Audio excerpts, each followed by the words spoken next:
কিরে ডিউটি যাবি না? না ডিউটি যাবো না, তুই যা। ডেলি ডেলি কাম ভাল লাগে না। বিদেশে তো অন্ত কাম করুনি লাগবো, এটাই তো প্রবাস। ওর বেটা এটা কি প্রবাস নাকি বেটা? এর নাম যদি প্রবাস হয় তাহলে হাতে হারি খেলা। বিদেশের জীবনে এই একটা নিচের সিট মানে ধানমন্ডির 2 কাঠা জায়গার সমান। কেন জানেননি?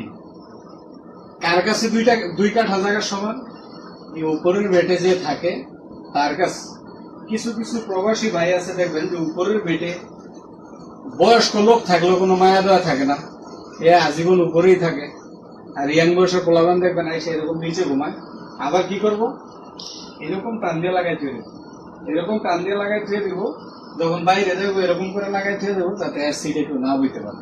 আমি এই সিটের মালিকের কথা বলতেছি না, অধিকাংশ প্রবাসীদের কথা বলতেছি, ঠিক আছে?